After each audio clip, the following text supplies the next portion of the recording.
Hey, what's the crack? You're all very welcome to episode 95 of Buckshot for Friday the 25th of the 1st, 2019. How the fuck are you, lads? Are you well? Are you well? Fair fucking play to you for tuning in. We're 95, we're getting there. We're getting there. Gigs this week coming up in the next week will be Chaplin's Comedy Club. I'll be there Saturday night.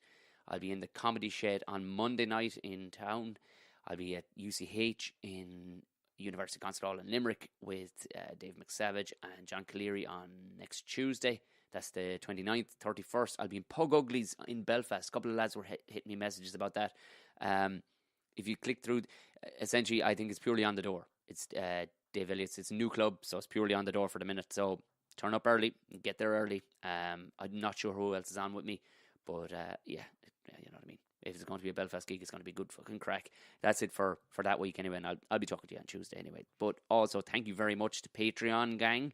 Fair play to you, slinging dollars, and you'll be hearing this. This is obviously coming out on Friday and announced it as being Friday, but you'll be hearing this on Thursday because you're getting early access to this episode as Patreon people only. You got to wet those people's beak. They're giving the podcast a couple of dollars every month. Also, there's an episode of the Tom and Jerry Show going up exclusive to ye. So there you are. That's all for ye. So like that. I mean, look, guys, if you want to get in on the Patreon thing, it's essentially, look, you're helping the podcast. That's what you're doing, and if you like the podcast, then you're helping yourself. There you go. And if you'd buy a fella a cup of tea or whatever, sling a couple of dollars at it, it'd be great. It's very easy to click through like that. I hate prattling on about this, but you have to do it because there's new listeners all the time. Like that, just go ahead, click through. If you have a PayPal, you'll be done and dusted in 30 seconds. And, I'm not making a bean of it really, but it's going towards the gear for the podcast. You know, that kind of way. As they say, keeps the lights on here at the towers. What the fuck? There are no towers. We're here.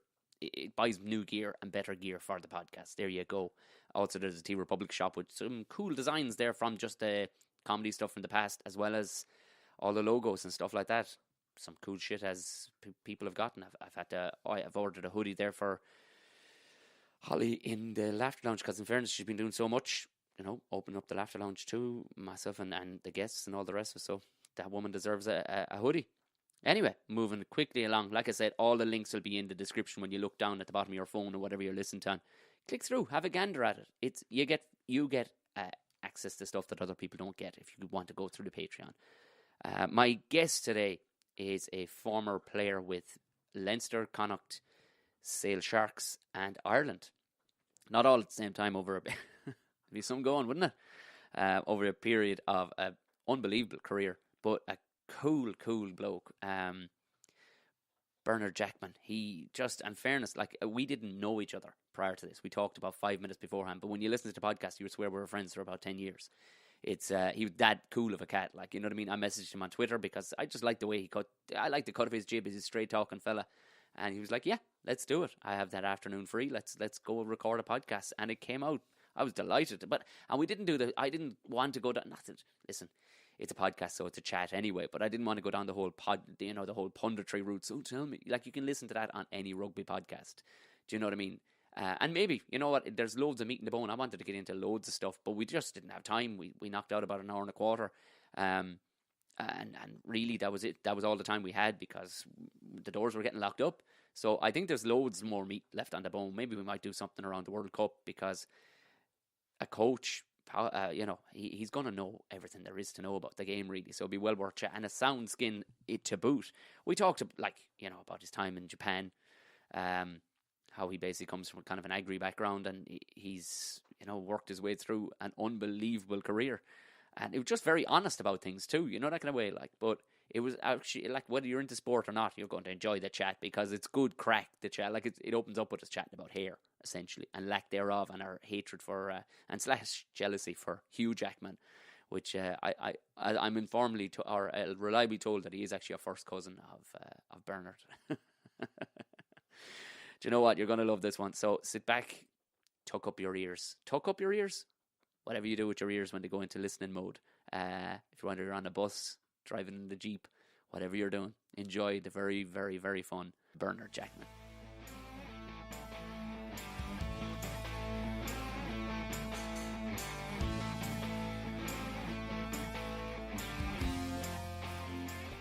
Thank you very much as well for doing it, by the way. You're very welcome. Delighted to be here. Bernard Jackman. Cool name, isn't it?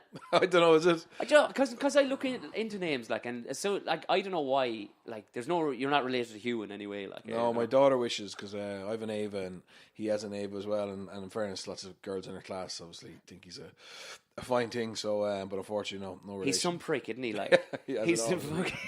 He's got the whole package, and then he can sing. Even has hair on it, which I'm very jealous of. Stop the lights. I'm only cutting myself with the bit I have going here now. I'm kind of the Bobby Charlton. Fred Cook has a great line. Like, he says, my hair is much like many of my crowds that come to my shows. I move it out dispersely to make it look bigger than it actually is. I tried that for a couple of years, but there was no hiding it. When did it go? 20. Started going when I was about 18, but I started shaving it properly when I was about 22.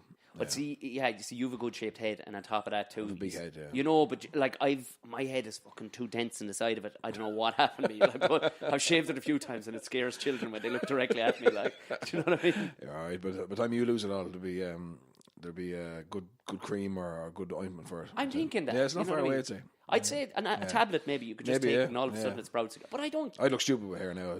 I couldn't imagine you with hair. Like, exactly. Do you know what I mean? Because you've been so long. My kids saw a photograph, actually. Just someone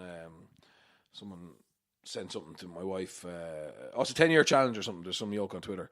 And, and there was a picture of me playing with a full head of hair. And my kids had never seen me with hair. Because I was ginger as well. So it was a big shock to them, yeah. A big shock. We don't have many. They found out we don't have many photographs around the house.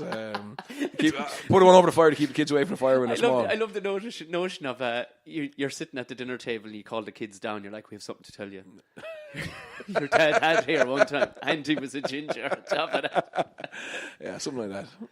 Because you're one of the few people on I suppose of Leinster players that I watch, and I like listening to you audibly because you speak as fast as I do. Yeah. Well, my wife is always telling me to slow down, but for some reason I still haven't been kicked off radio or I'm speaking slowly now, but radio or TV. But I do need to work on it. Yeah, I don't think so. Fast, like it's not like a South Kerry or something where you just don't know what they're saying. You know what you're saying, but you're just cramming in loads of info into that sentence. Can you imagine how hard it was for the French lads? And when I finally did pick it up, and I was going very quickly in French in a very bad Irish French accent. How was Grenoble? It was a brilliant experience. Like I wanted to play in France. I would have loved to have played in France. Oh, yeah. And I had a few opportunities, but the way the Irish model is... sorry, I'll go back a step. I love languages. Yeah. Okay, so I studied Japanese in university. Fucking Japanese? Yeah, and then I was supposed to go to Japan for my third year. Right. And rugby went pro, so I ended up changing into business studies. So I never got to go to Japan. And I kind of said I'd love to play in Japan or play in France at some stage. And when you're sniffing around the Irish squad, which I was, effectively if you leave Ireland, that's it, then you can give up. Curtains, yeah. Yep. So we kind of parked the opportunity to go to France as a player, and we said, look, let's try and go there as a coach. And I got an opportunity to go to Grenoble. They were in the second division the year I went. But a good reasonable sized city, 180,000 people.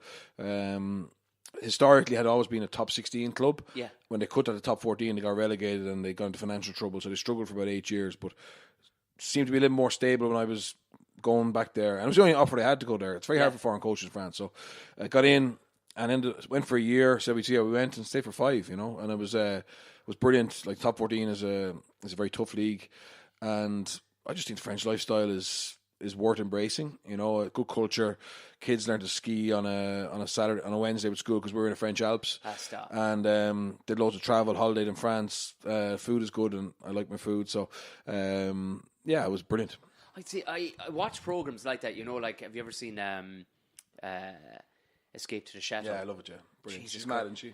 Like, she's stone cracked. Yeah. Like, and there's times it's a great program. Like, he's brilliant to watch. Like, you know what I mean? The weird dynamic. You're like, jeez, he's nearly as old as her parents. Yeah. He's kind of like MacGyver. He can make, he can make anything out of two pieces of metal. He's unbelievable. Next, he's got a wine cellar or something. It takes a while to pull off a moustache like that. Like, in fairness, do you know what I mean?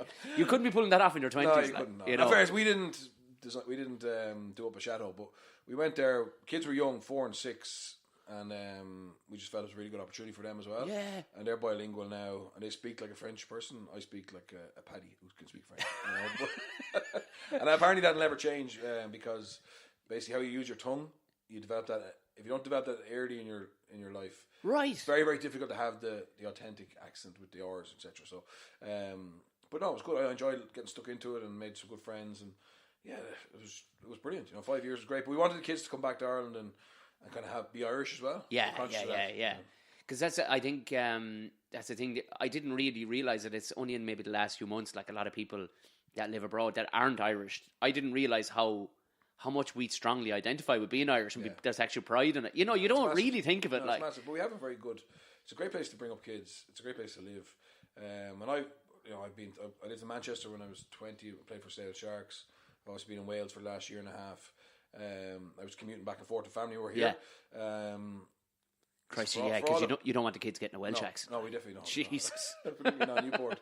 But listen, I think there's a lot of things we complain about, but it's not a bad place to live. It's all right, isn't it? Yeah, but like that, but the slip and the change in lifestyle too is the thing, that because we were only even talking about it, like watching that Chateau program, going, how difficult would it be, or do you just have to let go? Is that a thing you just go, fuck it? Because the French ain't going to bend around you. No, they'll play ball with you if they feel that you're, I suppose, embracing it. Yeah. And that's a big issue for foreign coaches in France, and why so few of them are successful, is because you go there with this mindset of our way is best. Yeah.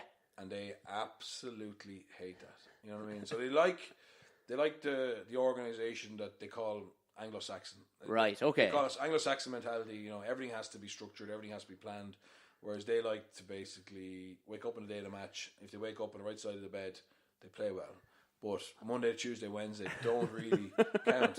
And obviously, as an Irishman who, and the background I came from, Leinster, and little bits and pieces of Ireland, it's all about preparation. Yeah. But for them, it's not. It's like the pre-match meal. It's the pre-match speech, and the rest of the week is just biding time till the game. That's kind of more the old school days, like it. Yeah, but they'll never. I don't see them ever changing too much. Because they see themselves as being pretty successful. Okay, the rugby team hasn't been as successful of late at the national level, but Toulon have won European Cups. Racing Metro only got beaten by Leinster in the final last year, and you can say they're very much underpinned by foreigners, but for them, French rugby still is able to attract the best players in the world. It has great crowds. They're very proud of it. Yeah. And the soccer team have done well. They have some good tennis players. In general, like handball is a big sport there, to do well. So in general, at sport, they see themselves as being successful with this kind of attitude of, well, it's how I feel, And it's amazing. It's just different. Like the big thing for me was I didn't want to go to France and wanted it to be the same as it was in Ireland. The reason I wanted to go to France was we wanted to basically see see how other people live their life and how they feel. So we did embrace it. But if you don't, language is key. You have to be making an effort quickly. And obviously after 6 months, I think they start looking at you if you're not really picking it up. Because they know then that you're not doing the homework. Once you grab that, it's great. How do you give a bollocking early on? Or did you were you weren't doling out bollockins for the first 6 months? So I think, and I was very lucky. Joe Schmidt gave a presentation, and he'd been in Claremont. Of course, yeah. And Joe Schmidt said, he's a rugby genius, and he said there was so much information he had in his head, which in English he would dissolve into the group. But he went to France and he was like, okay, I have so much information. There's no chance I'm going to be able to say all this in French. What are the 3 most important points? How do I say them in French? And then just repeat them. They're your core philosophies. Right, now, obviously, you can go a little bit off, but don't try and cover everything. And he said he actually learned from that then, that in coaching, because he was very successful there, in coaching, there's so many different things you can tell players, but there's only so much they can actually take on and improve on quickly. So for me, I wasn't given the first 2 years. There was no real bollockings. It was only when I became head coach then I needed to be able to basically control the group. Before that, it's just very technical. Right. And a little technical, but not. You were forwards coach for the first 2 years. Yeah, defence first, then forwards, then head. Right. Yeah, and as your responsibility grows, obviously then, so you have to become. It's more about actually tapping into the emotion. Yeah. Being able to hit somebody, hit the right note with them. Yeah. Whether that's with the group or an individual or a mini group, to try and basically get your message across in in the best way. Did you have to find kind of what the pride of Grenoble was? Yeah. Do you know that kind of way? No, for sure. So we were mountain men. So for example, I always thought French rugby was French flair, Serge Blanco. You do think of that, don't you? Yeah, yeah. But, and it is. Drinking champagne at half-time kind of a job. It is. Yeah. But Grenoble, no. So Grenoble is where Andre the Giant come from. Okay, so... right, and 40, 50 years ago, the Grenoble team was made up of mountain men. Right. It's in the Alps. It's basically in the French Alps. So Beardy Savages, basically. Yes. Right. And the type of rugby they played was physical, hard, abrasive. Big scrum, big maul. They didn't care about the backs. So, we played in a place called Stade des Alpes, which is 20,000 people, and we scored a great try from our 22. Right, counter-attack, maybe 6 offloads, 100-metre try, and there was a round of applause. We scored a try from a pushover scrum, and the place nearly fell down. Like, it's just, but you got to tap into that. Then there's no point. Yeah. And you got to speak like that, and you got to know what they want. Yeah, because that's huge. Because in France, the players feed off the energy of the crowd more so than here. If you look at the home records in France compared to the other leagues, it's a far higher percentage of home wins than away wins. It seems to be completely acceptable to just at half-time to be on the bus nearly, like in your head. Yeah, well, fairness, you can see it as a coach, fellas getting onto the bus to leave Grenoble, and you just know it's just literally pack the bags for the weekend. But they're going to put in as little effort as possible, and you're just going. And in fairness, I tell you what, when the foreign players go there to start, a lot of them stink about how can they go away from home and down tools. Yeah, but I have seen foreigners after 5 or 6 months just basically assimilate into that, and I think that shows you, the culture, people's behaviour will be influenced very much by the group they're in. Yeah, and so like fellas who with the Auckland Blues played like X, when they go to another club, they'll mimic the behaviours and the acceptable standards of Group Y.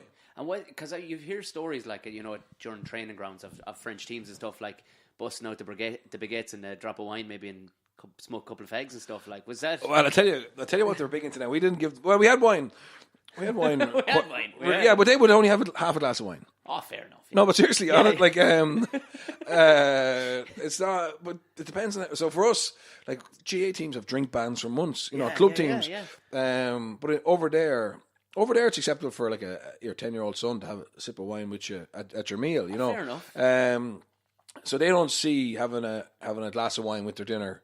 They see like having a drink of water, having a cup of water. Right. Honestly, but I'll tell you what was very interesting: Coke. Right, not cocaine. Coke, yeah. Coke, and they absolutely love Coca-Cola. And we'd be in a restaurant we say we're driving to a match the day before, because there's a lot of long road trips. Yeah. We had a couple of 8-hour, 9-hour bus journeys, but we'd stop 4 hours after, and we'd booked in for the restaurant, and there'd be loads of bread. Obviously, the pan was there, Cinnamore, and then there'd be water on the table, and next thing, they'd start banging the knives off the table. Coke. And they get louder and louder. And then the Coke would come out, absolute euphoria. And then, they'd be happy out. But if they didn't get the Coke, there would be, yeah. But now, listen, we weren't Toulouse or Clermont. We had a lot of players who came from Pro D2. Right, But there's certain things like smoking still quite prevalent in certain clubs. I know Michael Cheika, when he went to Stade Francais, he had fierce problems. He banned smoking in the building, and he had a very severe set of fines in place. And some of the players, were racking up big bills every month smoking. But and eventually, then, like, you either give in to them, or you get rid of those players, or you get sacked, and that's kind of what happens to a lot of foreigners. Like, if you're too rigid in your ways, and you try and always look for the scientific approach, you lose them. Like, they see being a rugby player as being a privilege, but also being, the right to kind of cut corners when you need to. Right, yeah. So they I suppose they enjoy life. Yeah, they enjoy it. Hence why Zebo was flying it. Zebo he was made for French, that. Wasn't he was made for that. Like, that's the thing. So, like, and he is absolutely flying it because he's incredibly talented. There's not a huge amount of structure. Yeah. and he can just play, his natural game. He can come off his wing. He's playing with a guy, Finn Russell, at 10, who's the very same as him, and they've built up an unbelievable relationship. The fans love him. The players love him. He speaks the language, so easy to integrate. Plus, you can put Simon Zebo anywhere. He's a likable guy. Yeah. A very funny guy, very sociable. So it's been a perfect mix for him. And I'm delighted for him, because obviously it wasn't happening for him here with the national team. He was going to lose his national contract. And, he gets to live in Paris, and no better man to embrace it. It's gas, isn't it? Are you originally from Tullow? Halfway between Tullow and Shillelagh, a place called Coolkenno, yeah. So Sean O'Brien is the other side of Tullow. I think I bought a dog there once. Pardon? I think I bought a dog with a fella once. Yeah, really? yeah. I think it was a lurcher. I think we bought. There would be loads of them around there. Big hunting country around there. Massive, massive. And so how, because you definitely you haven't, I wouldn't straight out say you were pure Leinster. When I listened to you talk and stuff like that, I was like, do you know what I mean? The Leinster of the early 2000s. Yeah. Do you know what I mean? We need to change that. And I like to think that. Well, I was certainly there. I didn't change it, but I was there in the time that it changed. But the likes of you and Sean O'Brien did kind of start to change that. You know what I mean? There was a bit of a culture vibe coming into it, which the whole province could get behind. Yeah, there was. And we brought in a few lads from Munster. We brought in Trevor Hogan, Tipperary man. Stephen Keogh came up. We got in some very good foreigners, Easton Asiwa, Rocky Elsom, and some of the younger lads coming through, the likes of Sexton and stuff. They were very driven. Yeah. But it did change. And we also started to embrace actually the province. Yeah. We started to go out and spend more time in the province, and it became less Dublin 4. You know what I mean? And that needed to. Oh, it was only healthy then to go out, because you find beats then like Tyke Furlong. 100%. Tyke Furlong. There's a guy Dooley there from Offaly. Oh, yeah. They're starting to come through. And in fairness, it's not just the Dublin 4. Dublin 4 schools are producing a lot of players, James Ryans, etc. But there's a hell of a lot of players in the pathway now coming from Wexford, Louth, Laois, Kilkenny, etc., which is brilliant. And while you were playing, were you conscious of that? Did you go, listen, we need to? Yeah, we were. Yeah, because we had a soft underbelly. The thing was, Munster, Leinster talent-wise should have been at least equal to Munster at the time. Yeah. But Munster were the ones having these epic journeys in Europe. Even it became very romantic. Yeah, it was brilliant. Even before they won it, they were still a team that you would love. I drove in a car. I was in Connacht at the time. I drove in a car from Galway to Twickenham for the Munster Northampton game. Did you? With 4 other players, and we were Munster men for the day. Yeah. Usually in professional sport, you're not a fan of anything. Right. Yeah, you're a cynic. You know what I mean? Of course you are. And you're bitter the other team are doing well. I think everybody loved the kind of story and the voyage that Munster were on. Yeah. And then obviously when you're from Leinster and you're a professional player, you say, hang on, we want that. You know what I mean? Of course, But if we want this, the lads before me had always wanted it as well. And in fairness, we didn't hit gold straight away. I rejoined in 2005, and in 2008 we won a Magners League, which it's great, but it wasn't the Holy Grail. But then 2009 we won Europe. So it took 4 years, and Czech had to get rid of a few lads who didn't have that hunger and passion to make it happen. But once you break it then, and you break that barrier, well, then it's easy then for the next generation to. Well, it's not easy, but the success is there. Yeah. Would you learn much off him, because he seemed like a tough savage? Savage. But he was exactly what we needed. I think I fell out with him at the end because effectively I wanted to retire with concussion, and he kind of wanted me to play another couple of games. Jesus. So that was, and I wrote a book, and I shouldn't have been. I was very harsh on him, but with hindsight, I can see now that the way he treated me was the way he made decisions day in, day out for the betterment of the team. Yeah, and as a head of an organisation, you need to have that focus and that drive and that willingness to make hard decisions to make the team successful. And I think that's what he's done. He did in the Waratahs. He's obviously going through a difficult patch with Australia at the moment, but I'd say anybody would be at the minute. Yeah, they're just under pressure financially. But I've no doubt that he'll have them at the World Cup, ready to be competitive. You say that were you purely looking at it from a personal point of view when you wrote the book? When you said about when him coming at you, but you should still play on with concussions or whatever. Like, but now thinking of it in hindsight from a coaching point of view, you're thinking, oh yeah, okay, I get what he was doing. It wasn't about me. Yes. It was about the 100%. Yeah. And I think you have to. There's always a balance between the individual and the team. I think the fairness, that sounds worse than it was. I had been playing with concussions anyway, but I made the decision that once we got knocked out of Europe, that was going to be it. I wasn't going to take any more risks. So I wanted selfish. I wanted another Heineken Cup. Yeah. So I basically said, I can limp to the end of the season here if there's a Heineken Cup to be got. And then we got beaten in the semi-final against Toulouse, and I went, okay, well, it's not worth the risk now. Yeah. But we had a Magners League final, a Rabo Pro 14 final, or Pro 12 final in about 2 weeks. Yeah. And I said, look, in fairness, everyone else was fit. And I said, look, and in fairness, I told, I'm going to stop now, I'm not going to take it. Because I was actually getting concussive training. Oh, and I was around Jesus. that time, there actually was, up till then, there was very little talk about concussion. Yeah. In the media and that. Because even I'm thinking, you were kind of ahead of the curve. Yeah, so when I spoke about it in my book, it caused massive controversy.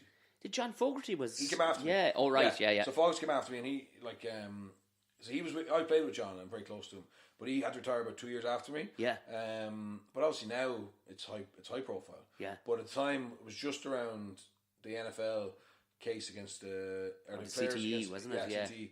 So I was starting to read up about it, and I realised, okay, well, even though I don't have any symptoms now, I got to be very careful long term. Yeah. So let's just, I was retiring anyway. Let's just kill it. Let's just stop. And but I wrote the book as a diary form, so that was kind of as I felt that week. Yeah. But now I understand exactly where he was coming from.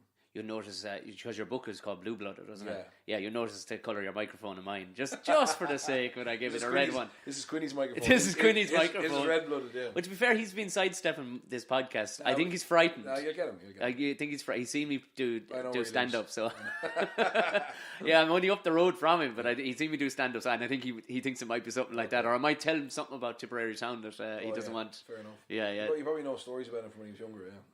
Yeah. Wild man.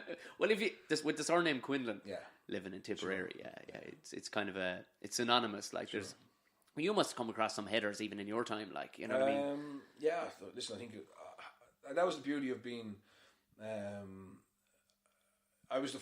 We were the generation who started as amateurs and ended as professionals. Yes, yeah. I feel very lucky to have done that. So I was lucky enough to have played when the All Ireland League was still a big huge thing. So my first contract with Connacht, I think we only played 8 games for Connacht, and we played maybe 16 games for my club, Clontarf. And we went down to my young Munster to play, and thousands at thousands. Yeah. And Claw was playing, and I remember actually I went to young Munster with Lansdowne, and as a 19-year-old. So when I left school, I went to Lansdowne. Christ, that's some baptism. Yeah, and they hated. I didn't realise. They absolutely despised Dublin clubs. Oh didn't mind Clontarf too much. They saw us as being a bit of a community club.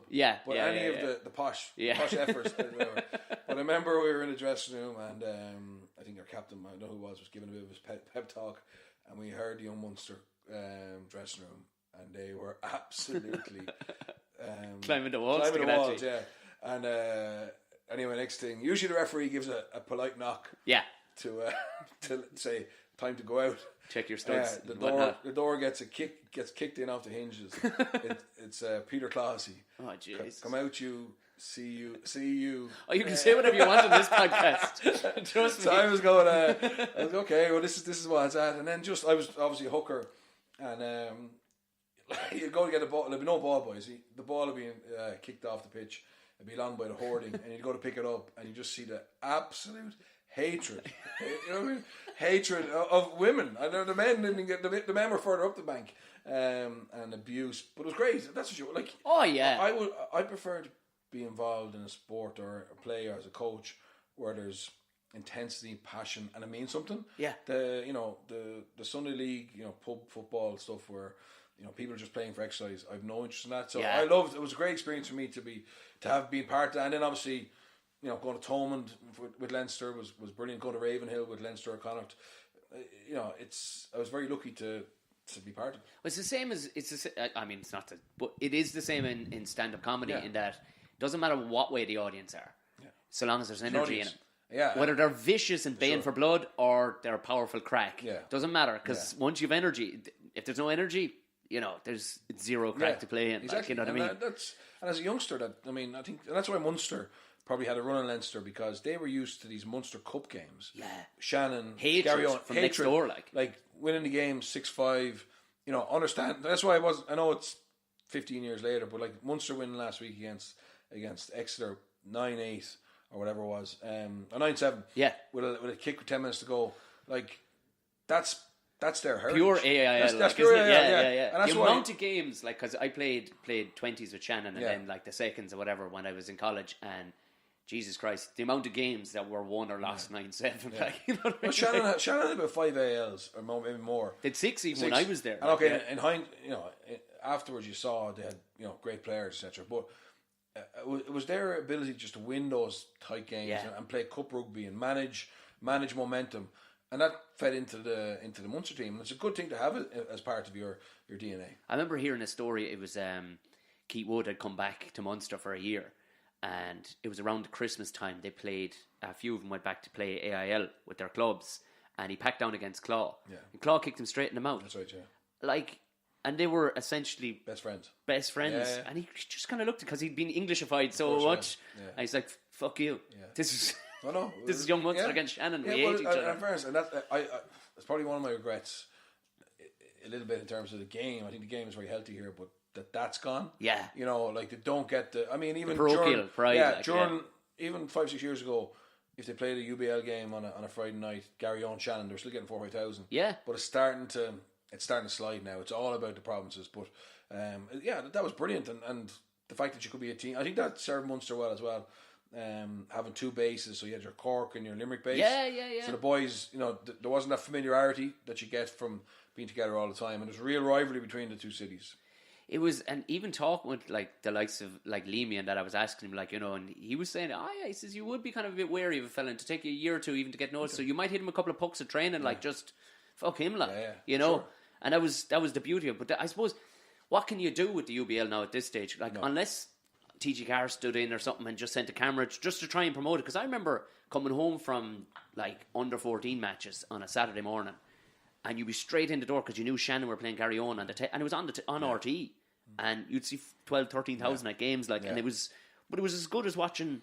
Maybe Ireland were playing later on that day, but it was no big deal. The only thing possibly, I agree with you, is that because you've kind of gone through a period where it was all towards the provinces, but if Irish rugby continues to be as successful as it is, there's potentially, the market or the opportunity for the UBL then to be I suppose remarketed or branded as a feeder to that. Yeah. And maybe it means a smaller one, first division or whatever, but where the provinces do send players back. But I think there's so many people who are into it now. They love to go see the next Jacob Stockdale. Yeah.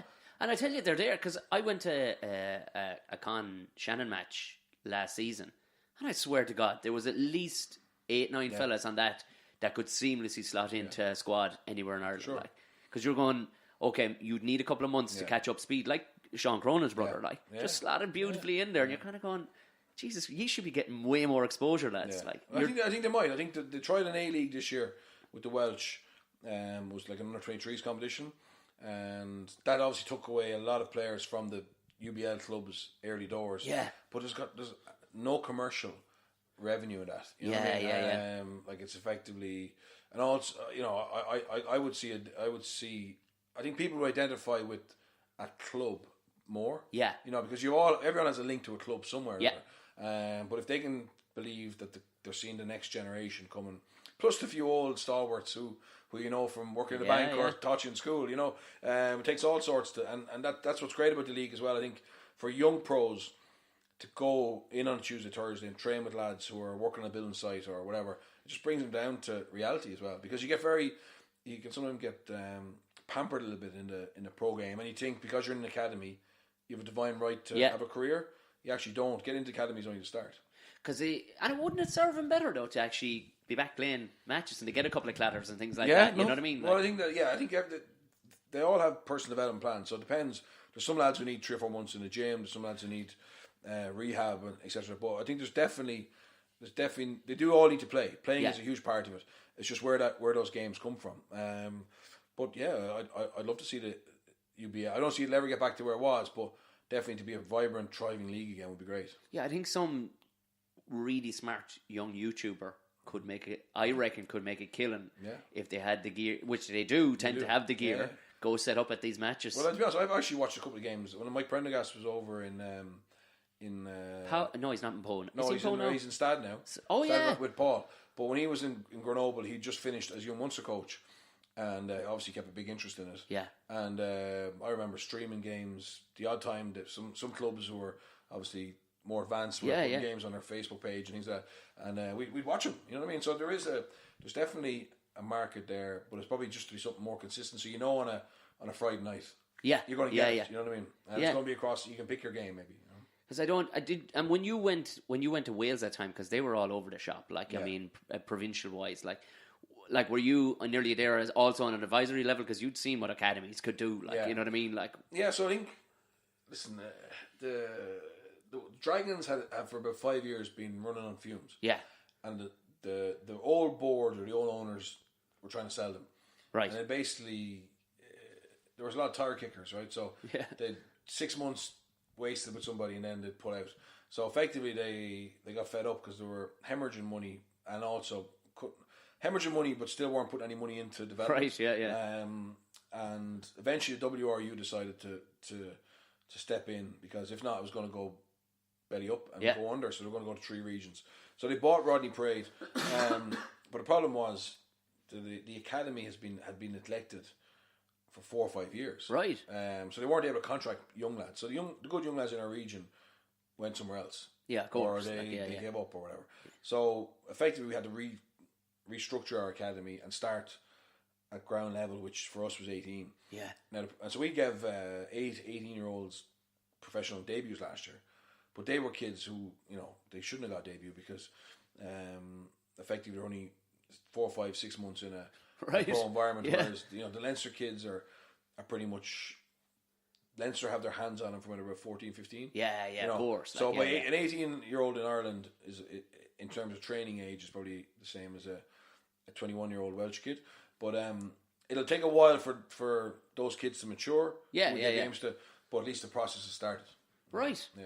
And if they do the rest of the other regions? Yeah, they firstly have them. They've always, none of them are cashed up, but they've all they've never not put money into their youth development. Right. And pulling the handbrake altogether, Japanese. You dropped that in there like it was no big deal. Like. No, but that's the problem. Were you big into anime or something in school? No, or what?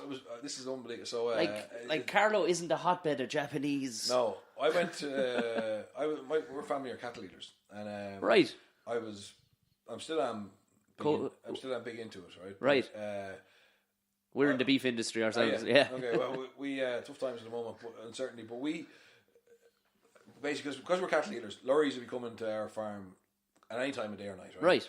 And as soon as a lorry came into the yard, I'd be gone out to the yard. Yeah. Dad would be at a mart or whatever. Young fellas in trucks, you're saying no more. Exactly. Yeah. And I was the eldest of the family. No one in my primary school, obviously we didn't know at that time, but no one in my national school class ended up going to 3rd level. Right. Yeah, not one person. Just all agri lads. Yeah, agri or into industry or whatever. Probably all making a fortune by 18. Like. Yeah, they were, or 16. Most of them didn't finish the league. And Mum and Dad decided, look, best thing to do is send him to boarding school. Right. And if he goes to boarding school, he's a chance of getting an education. If he wants to be a cattle leader, he can always be a cattle leader. That'd be great. You know what I mean? And all my summers were built around that. But I went to Newbridge and I was in 3rd year, and the school captain, who was 2 years ahead of me, he decided to do international marketing in Japanese. Now, he got a brilliant leaving cert, and he was kind of very good at rugby, school captain. Probably a good singer as well. Yeah, he was Mr. Perfect, right? I was there, well, if he's done his research, and that's a good degree, it wouldn't be a bad one for me. And it was very specialised. It was only... That's an unbelievable way of looking at it. No, it was really, and I liked buying and selling. So I liked the idea of working in stocks and shares, and I was like, well, if I can be in London, I can speak Japanese, or if I'm in Tokyo, surely I can do deals, right? So this is like, we had no career guidance teacher. Kobe beef was coming big at the time, like, Jesus, you were ahead of the curve here, like.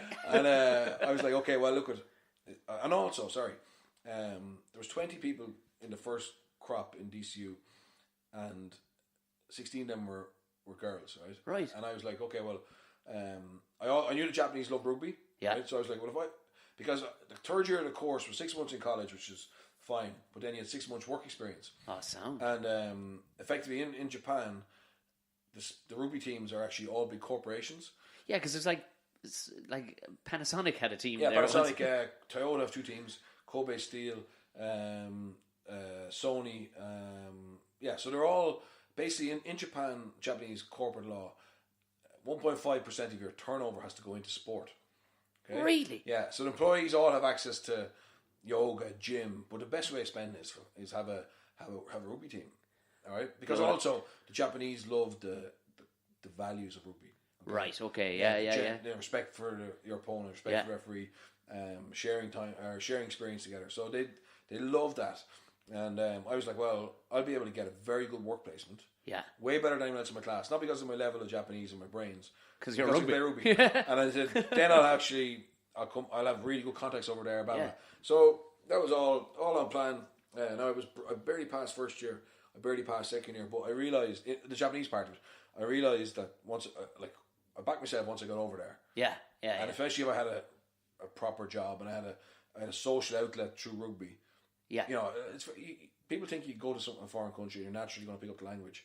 You actually don't. You could go to, we could go backpacking to Thailand, and if I just spend time, with Irish people or Australians, of course, yeah, I'm not going to pick up any Thai, Yeah. So, but by me being able to diversify into rugby, I knew I'd basically have a very good level of comeback. But then, as I said, I never got to go because that summer that I was supposed to go, rugby went pro, and Warren Gatlin offered me a contract to go to Connacht. And it was a big decision because, and in fairness to him, he was a school teacher, and he said, "Look, nobody knows if rugby, because the Irish didn't want to be professional. Yeah. So he was like, no one knows if rugby's going to take off. Like the very first year, the only contract. Gas to think of that, isn't it? Like we don't don't know what way this is going to go.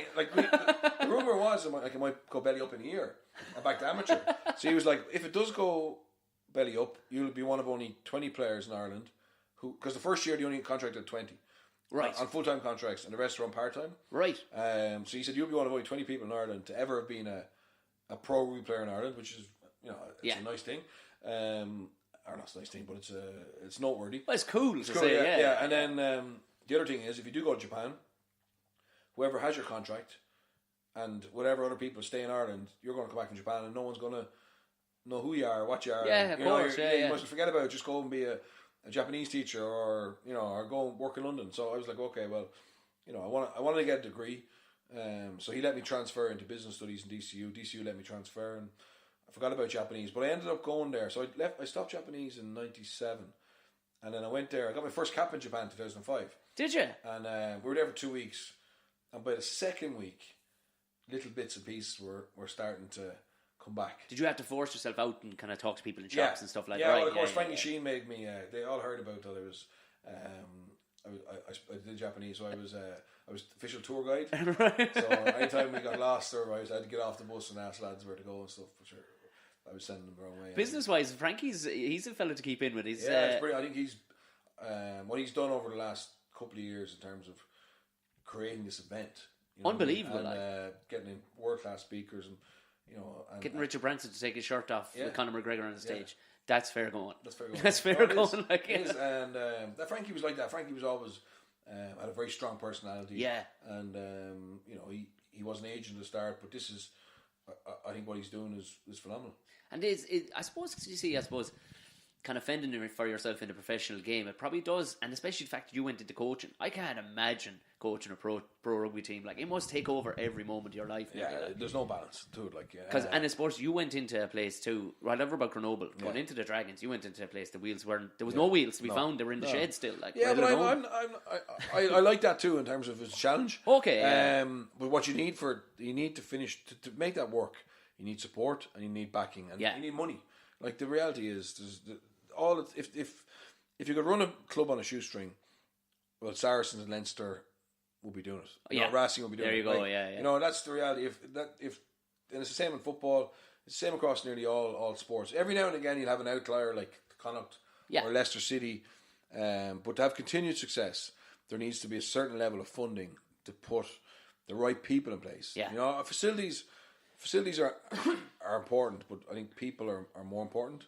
and having the right expertise, the people with the right passion, work ethic to basically make it work. And that's what I love what Pat Lam did in Connacht. I mean, he did it. Yeah. He did it, over 4 seasons, tapped into the community, created a culture, and, got in some good players like Bundy, etc. But they weren't big names when he got them.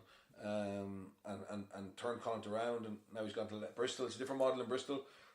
He's got a huge amount of resource behind him. But he's still very much in the community, getting the right people on board, getting people who want to build something. Because I suppose, because I was watching going, he's kind of doing the Leinster model here a bit, going out to the peripheries, essentially, because there's lads out in the Hasgraw couldn't have given a shit about rugby. No, they couldn't. You know what I mean? But that is probably why it didn't work for Kieran Keane, because Kieran Keane didn't want to know about that. It's closed shop, wasn't it? Closed shop. Yeah. And when you've had Pat Lam, and when that's worked, and when people like that, you can't go against the grain. The only way you can do what Kieran Keane did is if you're going to be very successful yourself, and your predecessor had been a failure. Once people got used to that outgoing, people loved Pat Lam. Loved him, yeah. Because I imagine when I was watching Kieran Keane, I said, you do fine in an English club. Yeah. Because English clubs can move stadiums and everything. There doesn't seem to be a massive... Is that actually just kind of going off? Is that what's happened to the Premiership? Is there a lack of pride in it? Is it money now? Is just lads are going to play for money and couldn't give it a shite? I think they are committed, but there's different levels of commitment. Because it can't all be down to this, our players are getting beat. No, it can't all be down to that. They have enough money. They have enough money. We have enough money as well. Irish players get well paid, but they have more than enough money to build a team capable of competing. I mean, what's going on with Wasps? They were able to drop $500,000 on Fekitoa. Yeah, exactly. Don't be saying that you know. No, but they have world class players, and they overpay. In fairness, I think they pay a lot for their English players, right? To keep them because the market's so competitive there. But they're good players. It seems to be when it comes to the crunch in big games in Europe, the Irish teams and maybe the Scottish teams at the moment have a bit more of an identity. Okay. It means more to them. Yeah. When you're playing for something that you absolutely are massively proud of and identify with, you're going to go the extra mile. So you don't see a Peter O'Mahony type in many of those English teams who's come from that town and doesn't care about whether it's cool or not to be passionate. Yeah. You know what I mean? Yeah. I think that's a reality. It's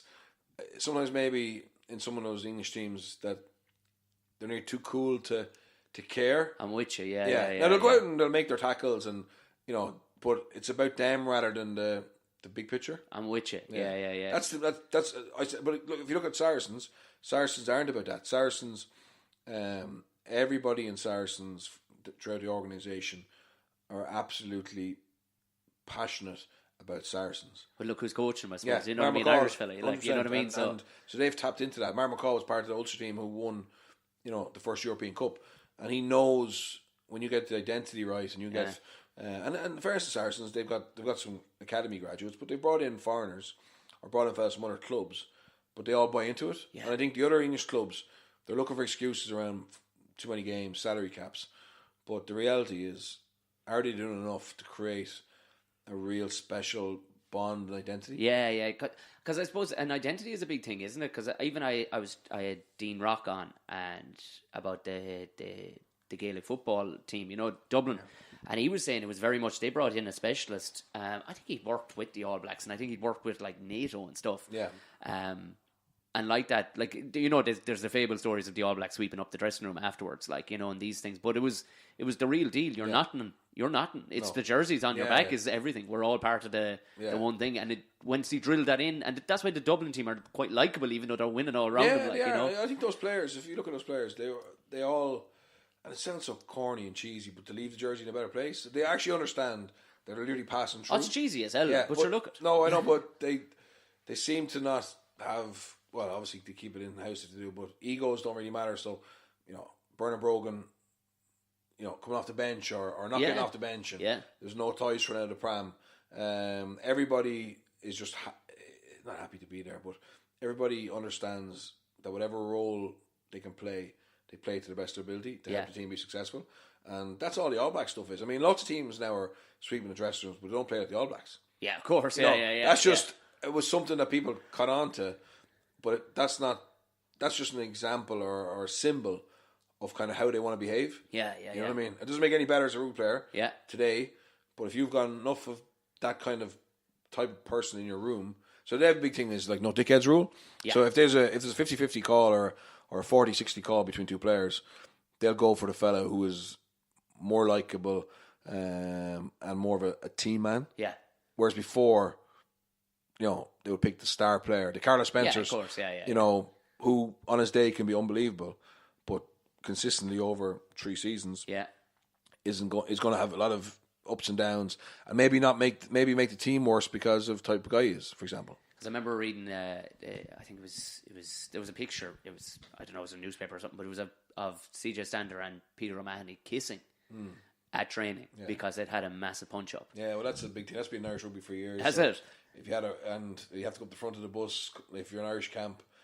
Listen, a row of training is no harm. Yeah, of course. It just shows that people are on, and that's like when you have competitive people who would fight over the toss of a coin. That happens, but it's about not letting it linger, and that's why the kiss is just everyone laughs. The fellas who are getting called up to give the kiss, they know it's stupid, it's embarrassing, and then it's dealt with, but it breaks that tension. But so it creates a bit of lightheartedness out of what could be something that in other environments could be infectious. Could cause problems. Right? Yeah. Did you?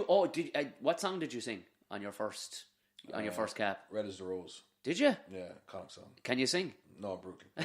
I was more worried about the song. I was more worried about singing the song on the bus, and I was actually because I actually went on tour in '98 to South Africa. I didn't get capped in 2005, but I'd been in a load of squads. Yeah, and you never. So Frank used to be on the mic. And like sometimes you get called up even if it's not your first song. Yeah, right. It's just your first time on the bus or your first train. Like they'll find the first for something. Yeah, first. But I managed to avoid it until my first cap, and then I never got asked again. Anyway, I was so bad. Yeah. But seriously, that, like for me, like going on TV or giving a speech at a wedding or whatever, no issue compared to singing a song in front of people. Yeah, because I can't sing. But like that, we were talking. I met you up the street, and it was. I think it popped in. You were the podcast. As a lot of people had asked, and it's nearly podcasts are a new thing that people don't know about. Yeah. But you had because you were traversing. I just think it's brilliant. I hardly ever listen to radio anymore. Because with podcasts you can control what you're into. Like you know what I mean. And I actually see it. I'll plug one of your. Jarlath up on the wall. Yeah. I did Irishman Abroad. You did, I did Irishman Abroad years ago, and I like some of his stuff.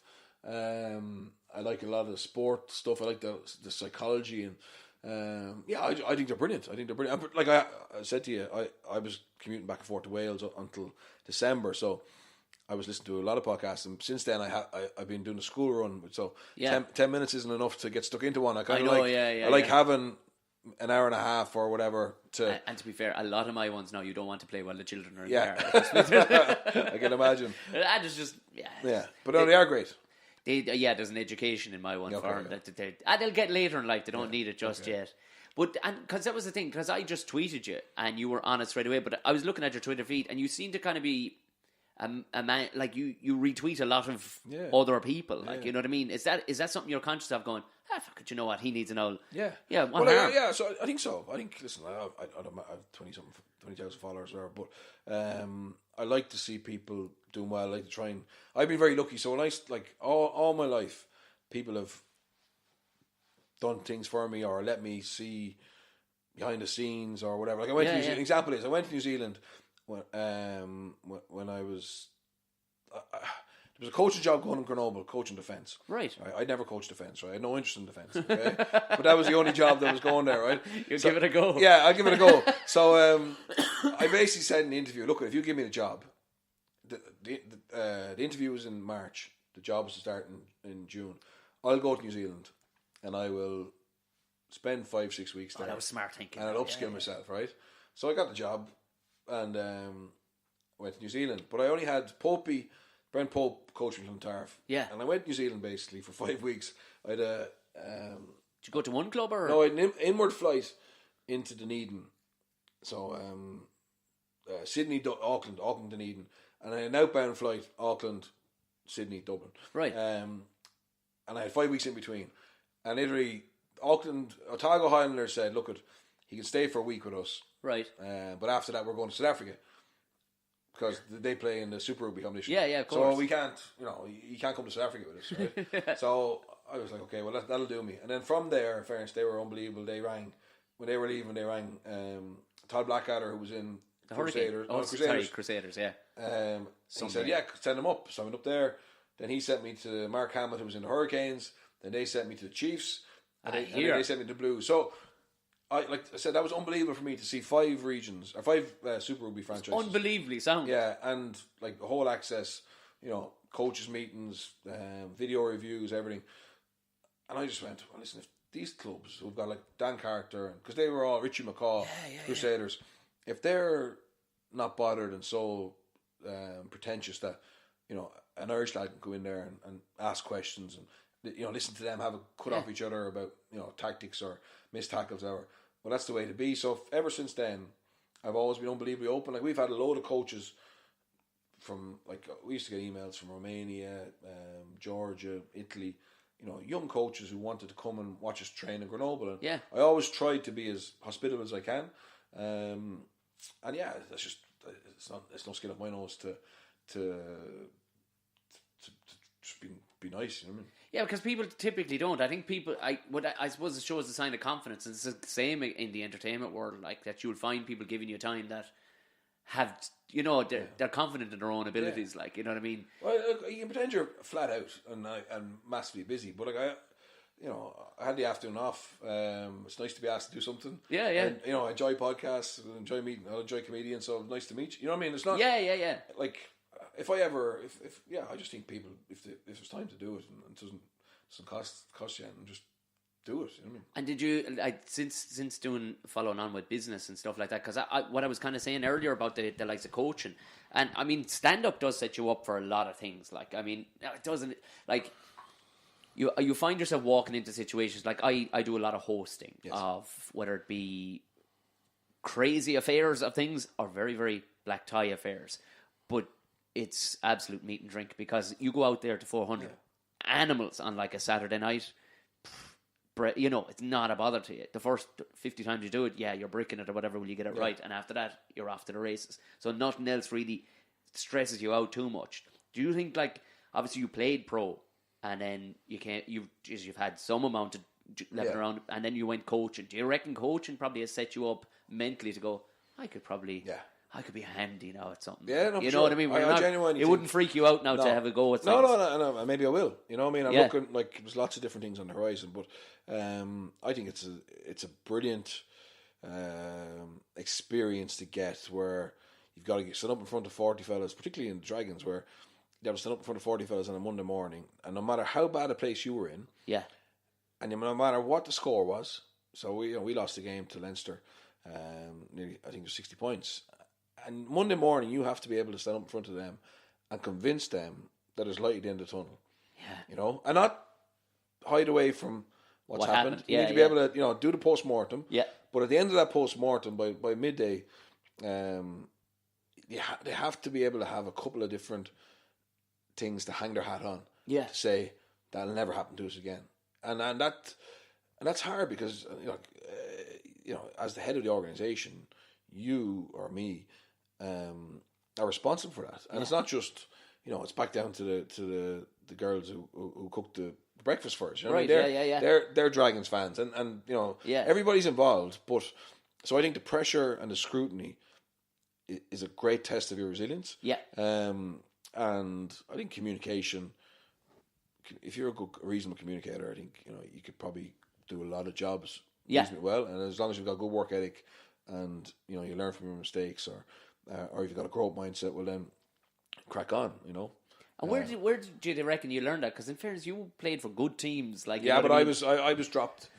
I think I was dropped 13 times from Ireland. Oh Jesus! From Irish squads. Like, because I was historically third choice. Okay, so like I went to camp, so many Six Nations. So there's Woody, Frankie, and you, is it? Yeah, Roy Best was around. Jerry came through.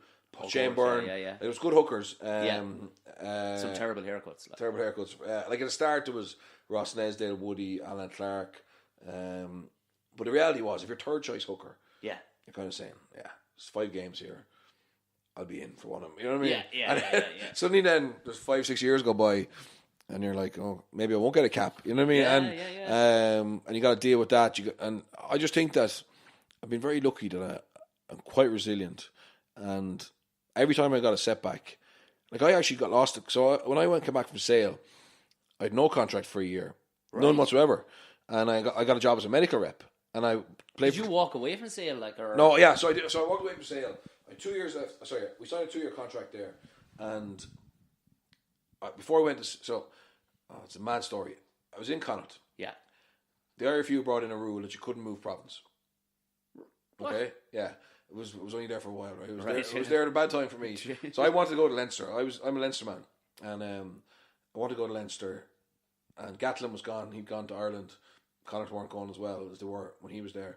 And I was in college in Dublin. Right. My wife, who's now my wife, is from Dublin. My club was Dublin. Like everything made sense to come back to Ireland, Dublin. And the RFU said, "Oh no, we don't want anyone moving because it could drive player inflation, etc." So I was like, "Oh no, come on, this is nonsense. I'm from there." And now there was no go. So I said, "Right, I'm finished my. I just finished my degree. I'll fuck off to England." Yeah. You know, I'm a Man United fan. Sale Sharks wanted me, which is in Manchester. The Premiership at the time was like kind of more prestigious than of course. The Celtic League was only starting off. There was a Celtic Cup. No one really knew what was happening. Or whatever. Yeah. It was very early. It was in 1999, and so we went to England. And then I was like, okay, well, 2 years in England, did okay. Much better player than I was going there. I said I'll go back to Ireland, and I failed a medical. I had a groin problem. It wasn't that bad, but they said, "Oh, we're not sure about that now. You could be out for 6 months. Right. We're not going to contract you, right?" So I was like, okay. So I went back to Clontarf, got a job as a medical rep, and I basically gave myself a year to get back into pro, or else forget about it. Right. So I trained quite hard on my own, and I had a really good year with Clontarf. At the end of that year, Eddie O'Sullivan was the Irish coach, and he said, "Leinster wanted me and Connacht wanted me, right?" Right. And I was like, happy days. Happy days. Leinster. Right? Yeah. And Eddie called me up and he goes, "Look, I want you to go to Connacht." And I was there. "Oh, listen, I've been there." Yeah. He said, no, it makes sense. He goes, "Shane Byrne's in Leinster, Frankie's in Munster, Woody was back in I think Woody was gone back to Quins. I know who was, probably Rory was at Munster, and there's no one in Connacht. That's in my plans." Yeah. So I'm back then, did another 2 years there. But in fairness, the IRFU had lifted so I knew then there was no law anymore that I couldn't move back. So you could come back at some stage. So I just went there and I came back. But like not many fellas had lost their contract and got back again. Jesus, So it kind of gave me a bit of confidence that, look, if things don't go well, I'm able to get a job in the real world.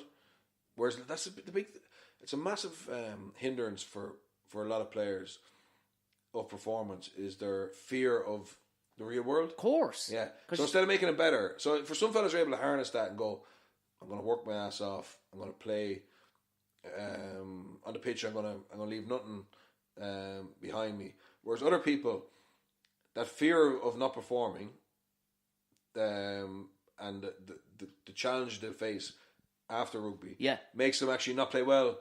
And expediates that. Yeah. Does that make sense? Well, it's like hurling. Yeah. If you stand back from your opposition, you're going to get hurt. Yeah. So you got to go in hard at it. So the mindset is the same thing. Like you've just got to go as hard as you can at it. Yeah, exactly. It's the same thing. So I was very lucky that I didn't have that fear. Yeah. But also, I kind of, I knew that there was no guarantee I was going to be in the game for a long time. You know what I mean? Yeah, because a lot of lads I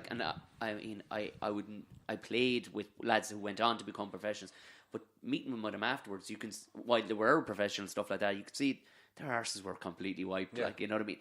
And I remember I had to ring a tradesman one day because he did such a bad job on this chap's house. Yeah. And this was one of the a very feared player. Yeah, sure. And he went, I wouldn't know what to say to him. Yeah. Just tell him who you are. He'll shit the fuck, because he didn't know. Yeah, sure. He just went up and did the house on behalf of somebody. But I was just tell him who you are, and he'll shit the bed. He went, no, would you ring him for me? Yeah, I'm not surprised. I you know? think it's gone much better. I think like that first crop Oh, pro players. Pro players. Yeah. The ones who hadn't been in jobs and things like that, who went from 18 into pro. Yeah.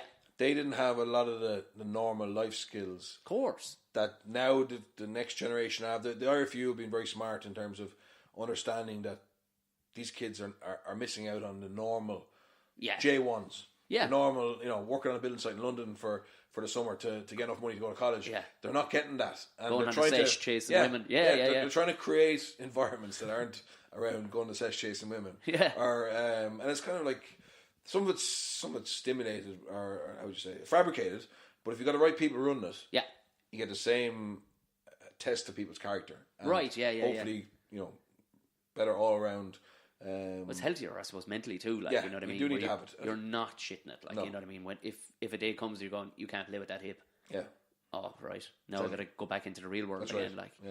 Like, I don't know how we're doing for time. We've we've done just over an hour. How are you feeling? I'm good, if you've any, I'm okay. Yeah, because it's just I always like I have always kind of, when I watched you being interviewed and stuff, like, you didn't butter it up. Yeah. And that was always the thing I kind of admired. It was like, well, but you seem to just go straight after. Yeah, we shit the bed there, or this wasn't right, or whatever. Yeah, I think it's very important to be. Is that the cattle dealer? Because cattle dealers are known as some of the toughest around there. Well, if you're buying, if you're selling, if you're selling, you have to be a bit softer. Yeah. No, listen, I think I like to call a spade, and I just think if you're really honest, people won't like you being honest. Sorry, everybody won't like you being honest, right? Yeah. But at the end of the day, you're being true to yourself. And obviously, there's times when you have to choose the right words, or with certain personalities, sugarcoat it a little bit. But the reality is, I mean, if you look at the Irish model, like, Joe Schmidt is probably the most ruthless coach in terms of feedback. Has to be, feedback. I'd imagine. Like. But what you then need to get is create an environment where the players actually appreciate that. And crave it. So what's happening in Irish rugby now is everybody wants more feedback. Everybody wants to know how they can get better. But to get better, they need to know what they did wrong. Okay. Whereas in other environments, people are afraid of feedback, or afraid of admitting mistakes, or afraid of being challenged. And that basically caps their ability to grow. Johnny Sexton now, even though he's as many World Player of the Year, you can be guaranteed if he has a average game in the Six Nations, Joe will analyse it with him. Yeah. And he won't sugarcoat it. But only because Johnny is ready for that, and Johnny actually would want that. Because there's that fabled story of the Brian Driscoll, where it's like a great player would have gotten that there, Brian. And Brian was a great player, but it was such a wet cloth to the face, but Drico remembered it. So yeah. So it was a pass from Gordon Darcy, bad pass, right, hit the ground. And after the game, post-match function, Joe's just working the tables and says to Brian, how'd you go? What do you think? Brian goes, Joe said, I think you could have caught that pass. and Brian was like, what do you mean? It was on my shoelaces. And Joe just said, but a world-class player catches it. And then Brian didn't say anything. I think it was maybe a season later or 2 seasons later. Brian scored a try where he basically, it was crossfield kick, and he picked it up off his laces. Phenomenal. And after the game, Joe said, Drico, what a pickup. I think Brian just said something like, world class players catch those, don't they? So again, Brian didn't take it as an insult. Like. He kind of went, that's, because in fairness, if you're Brian Driscoll and you have very few faults, and you most coaches pamper to that. You'd probably be licking your lips at a fault, though, wouldn't you? Because I could sort that. You can't sort it, but the reality is some coaches maybe wouldn't have. Some coaches would only pick him up on faults that everybody else makes, whereas probably because of his talent, he was actually able to say, well, another won't pick that up off his toes, which you can. You know what I mean? And it made him better. And good players the great players want to go to another level. I can see it in. You can see it in golfers, Harrington, tennis players, Andy Murray, etc. They all are absolutely determined, obsessed to make the most of themselves.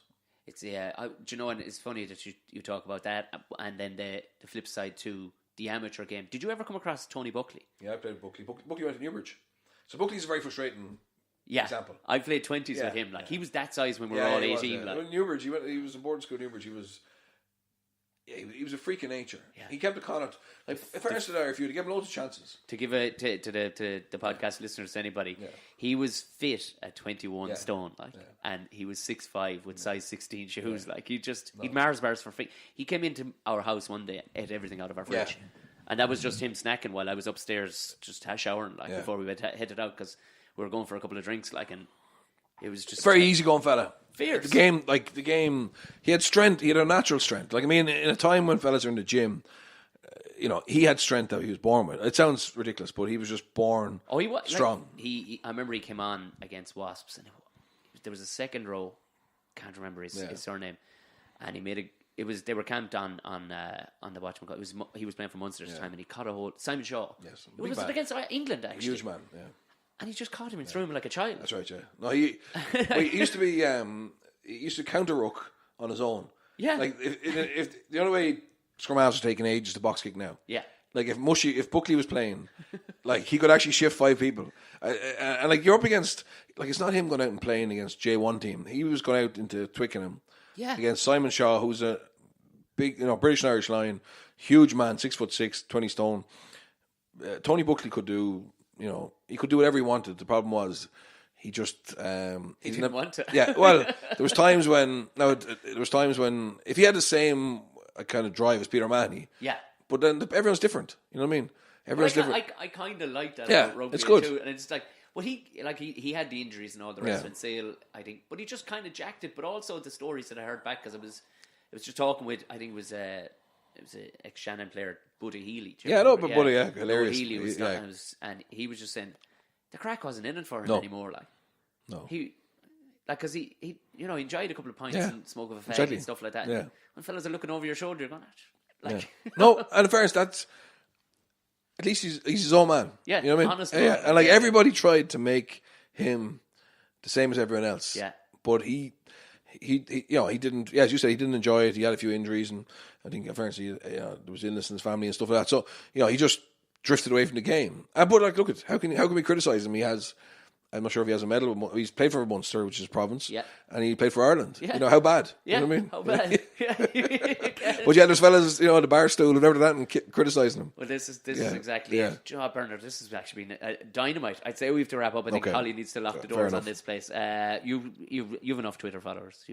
I know. I'll definitely tweet. I've enjoyed it, and I wish you luck with it. Thank you very, very much. And everything else in your career. And you can find Bernard Jackman. There's very few Bernard Jackmans out there. Trust me. There's I typed in Bernard. I actually typed in Jackman first, thinking you would come up because I was following you. But no, of course, Hugh Jackman came up first. And no, it's all right. Don't worry about that. Thanks a million. Cheers, Bernard. My thanks very, very much to the very brilliant Bernard Jackman. He'll definitely be back. He has to. There was too much meat left on the bone there. We do loads more to talk about. I had notes even made and didn't hit any of them. So there you go. If you're first time listening, please hit subscribe. This is out twice a week. Also, hit a rating on whatever podcast app you're on. Give it an out rating. Give it a top rating. Go on, give it the top one. It ain't going to hurt you. It's not going to benefit anybody if you give it anything less than a top rating, because I'm not going to change it as a result. I think you should really. No, not going to. Do you know what? It'd be great if you shared it as well. Share whatever social media platform you like.